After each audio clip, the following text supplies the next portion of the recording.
Are you able to follow? This way we can define this particular time. I hope you got the idea. Yeah. Now, if you go with the only capacity ampere hour in terms of ampere hour, then how do we define it?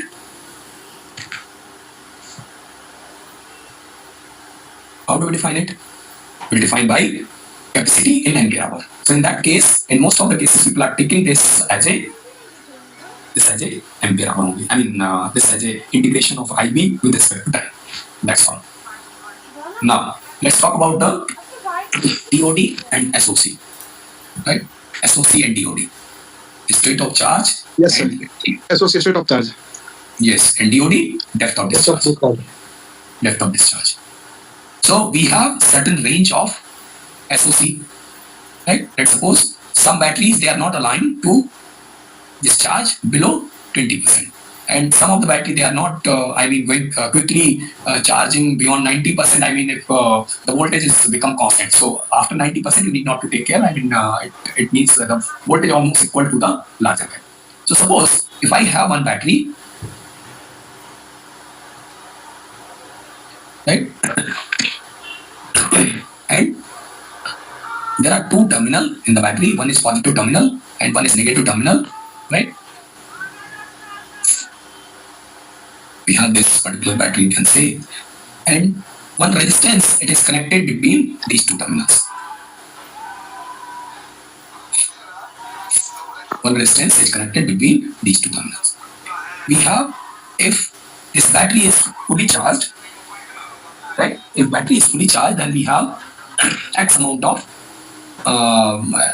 these points, if it is fully charged, then we have this surface is known as X. Somewhere between we have some surface that is Y, and if it is fully charged again, I mean fully empty, then the charge are at the bottom. However, if it is fully charged, the charges will be accumulating at upside of this battery. Now, what they have done, they have defined when we are reaching to Z, the voltage of the battery is 14.3 volt. However, when we are reaching to Y, the voltage is only 10.8. What does it mean? Once the battery is discharged through this R, the voltage quickly it is reached to 10.8. So what is the area between Y and Z? What is the area? Repeat your question, sir. So what I'm asking, suppose I have connected one resistance and I was having a fully charged battery which was at Z, point Z. It was fully, the charges has been accumulated and it was fully charged. As soon as you have connected a resistance, the battery voltage is reached to 10.8 volt. It's reached to 10.8 volt. So what you will do? You will remove the resistance or you will disconnect the battery? Or what is the area which is known as between Y and Z? Can we utilize this battery further? Sir. No, sir, because I think it will be only 20% charge will be remaining. Sir, 10.8 volt discharge. 20% charges are remaining. Which is not advisable to use. Otherwise, battery will go dead, right? Correct.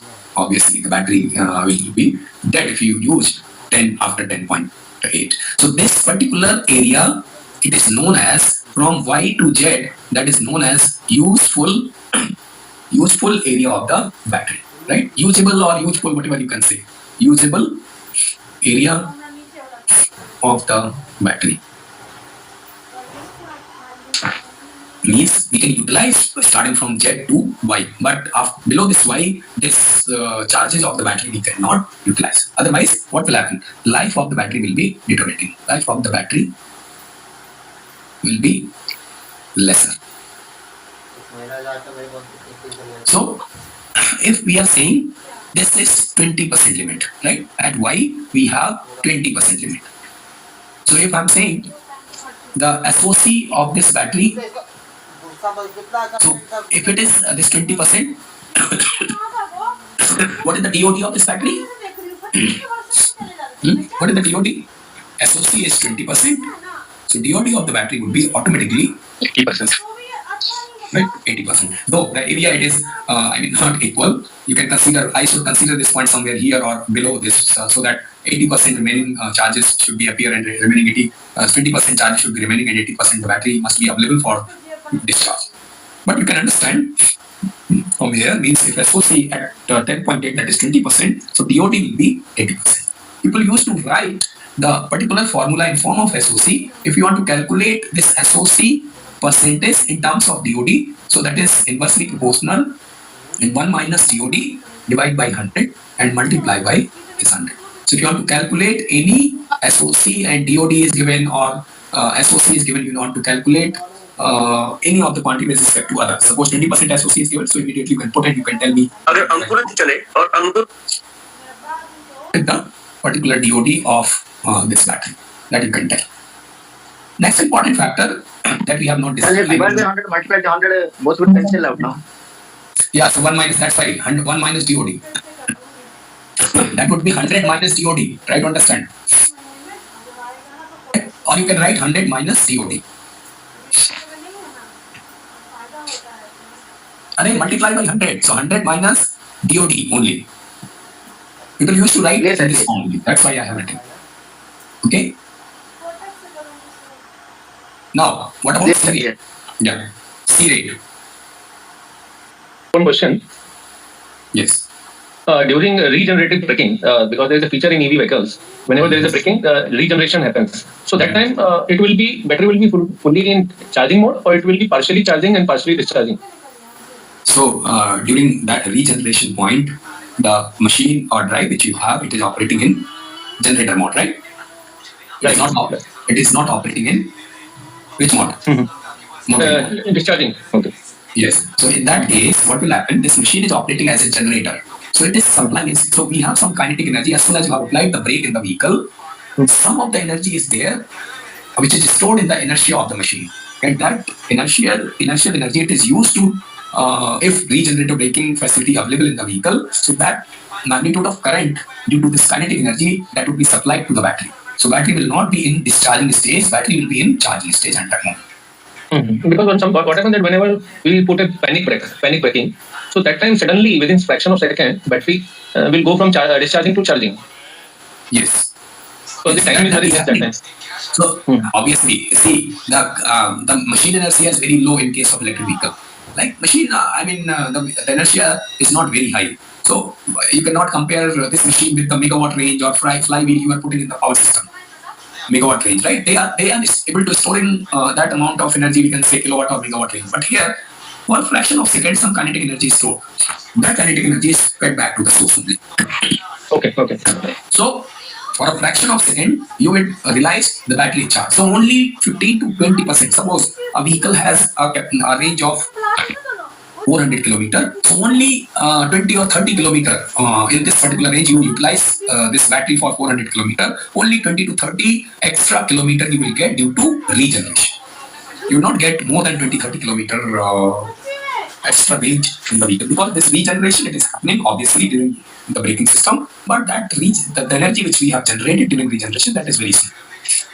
Correct? So that's why. Okay. Yeah. So that's why the kilometer which we have, or the energy which we have recovered, that is very small. Sir, does regenerative braking happens when we come down from the slope? Yes, it can happen. If in that case, if you are not applying brake, your machine speed must be greater than the rated speed. Right? Suppose your vehicle is freely moving and the machine speeds become above the rated speed. Can you imagine an induction machine operating more than the rotor speed? Omega R, suppose it is 1470 and omega S, that is 1500 RPM. So if machine is rotating with 1510 RPM, so the value of slip is negative. And once the value of slip is negative in case of induction machine, it will reach in the generator mode. So it will start generating energy in that case. But machine speed must be greater than the synchronous speed. If it is there, then it will act as a generator and it starts generating the energy. I hope you got that. So I'm quite confused. Like in what cases regenerative braking happens, sir? Like in what cases? So number one, when you are applying brake, right? When you are applying brake. Second one, when machine speed is greater than the synchronous speed in these two cases. So like normally in a traffic, if we apply a brake, like how much power will be generated in that case, sir? Like normally, Very small. Yes, sir. Very small power. That is not a very big power. I told you, if I'm driving a vehicle which has a range of 400 kilometer, during this 400 kilometer, I applied the brake multiple times. But I'm getting the energy which can further drive my vehicle apart from 400 to 20-30 kilometers. So total range of the vehicle will be increased to 430 kilometers, not more than that. Sir kinetic energy को heat होने से ये बचाती है क्या? Yes. So earlier, the kinetic energy which you have utilized, that was reflecting in form of heat.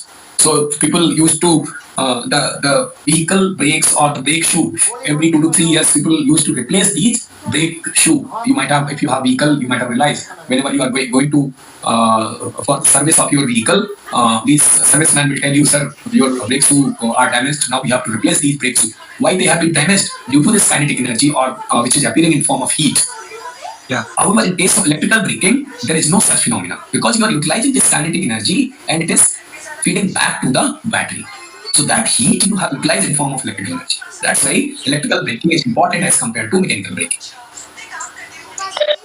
Sir, I have a question. So, whenever we have regenerative braking, there's some amount of heat that is generated in the battery, and when we are consuming, also there is some amount of heat. Although we have cooling systems for battery systems, so will it not degrade the battery life or charging cycle of the battery every time? Yes, definitely it will degrade. Your question is very valid. Every cycle of the battery, suppose a battery has 1,000 cycles, and if you are charging and discharging quickly, suppose I'm going through the on the way I'm driving a vehicle, and every time I am charging the battery, and every time I'm discharging the battery. So obviously the battery life will be deteriorated. But nowadays we have good battery packs of good material which are having a good number of charging and discharging cycle. That's why this regenerative braking become successful. Otherwise, your question is very valid. I mean, the battery life will be deteriorated as soon as you are quickly going for charging, then suddenly you applied the brake. Initially you are discharging, and then suddenly you applied the brake because a battery has a fixed number of charging and discharging cycle. So obviously, during this, I accept this particular question. Very good question. Yes, battery has a fixed number of charging and discharging cycle, and it will be quickly degraded. So in regeneration braking, by applying that, actually what is there which is converting again back to charging the battery? So, do you know the energy conversion principle? How do we generate the energy in power plants? How do we generate energy in power plants? We have some means. Suppose we are talking about a steam power plant. How do we generate the energy? We have a steam turbine which is rotating the generator, and at the generator terminal we are having a voltage. So the machine which you have utilized in case of EV, you have to operate this machine as a generator. Mechanical engineering वो electric energy में बदलता है ना sir? So that's why I'm telling you, na, generator, what it will do. Kinetic energy is a mechanical energy, so it will convert this mechanical into electrical. Yes sir, yes sir. So this electrical energy, it is used to charge the battery. Or what I'm telling you this principle only. Because to drive this EV, what you have to do, you have to operate in motoring mode. You cannot operate in generating mode, because in motor we are converting electrical energy. Battery is having electrical energy, electrical to mechanical. But once we applied the brake, for a time being, the actual speed, it is greater than the synchronous speed. Once it becomes more than the synchronous speed, same machine, it will operate at a generator. So it will convert the stored energy in the in form of mechanical energy. That mechanical energy, it will be converted into electrical energy, and that electrical energy through inverter, it will be transferred to the battery to charge it. Now, any question on this? That means duration of rotation it is changing, sir. Duration? Direction of rotation, DOR it is changing. Can you repeat the question? Direction of rotation whether changing. No, the Direction direction of of rotation, it is not changing. See, the operation, it is changed. Suppose this is the speed. So I hope, are you aware about the induction machine, V by F control of induction machine? Aware about this, V by F control of induction machine? No, sir. You're not aware about. So I have to tell you the V by F control of induction machine. So what the machine is doing, this is supposing synchronous speed, right? And I'm operating in first quadrant. This is the second quadrant. So in first quadrant, the torque and the speed both are positive. But if I go to second quadrant, the torque becomes negative. The speed is in the same direction. So I can get the regeneration whether my torque is negative or what I can do. I can, if I have a speed which is negative, because if I have to operate in second, third, and fourth quadrant to get the regeneration. So out of these two quantity, if one of the quantity is negative, then P is equal to omega into tau. So if suppose omega is negative, so omega into tau means this power become negative. It means we are drawing the power, then it is positive. But whenever I'm supplying the power to the battery, that is negative. So what people are doing, due to suppose I have given some frequency here to reduce it. So I have applied the brake, so this speed is changed to step change in speed is there. So I have reached to omega s1. But whenever I have omega r here, due to inertia, it will not switching on directly. Inertial, I cannot change the speed in steps in case of mechanical quantity. Mechanical time constant, it is higher than the electrical time constant. Through your processor, microcontroller, you can give command in steps, but same concept, if it is realized for mechanical system, it cannot go in the steps. It will take certain time, right? So what it is doing, it is taking time to reach to the next command, right? And it will take, certainly it will come like this. It will go in the second quadrant and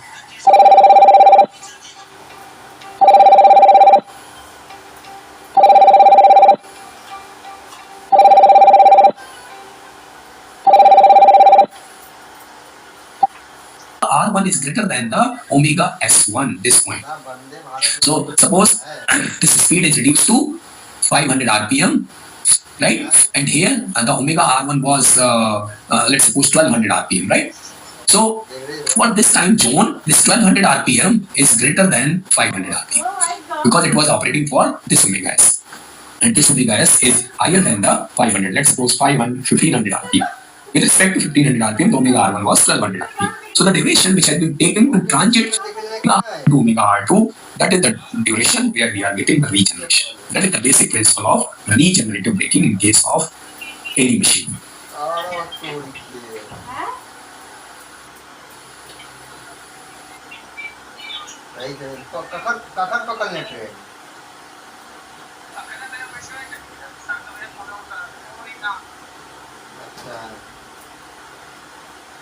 Your happy journey.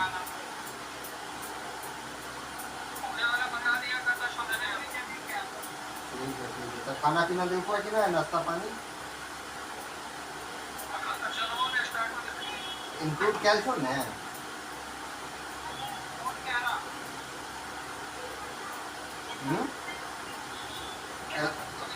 Include calcium नहीं है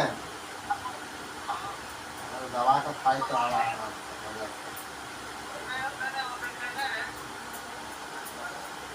हाँ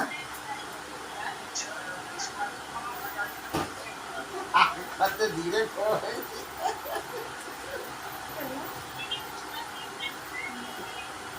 बढ़िया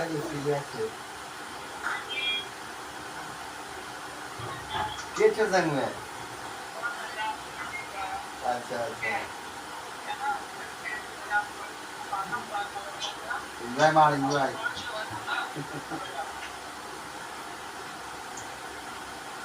बंदा बहुत खुश है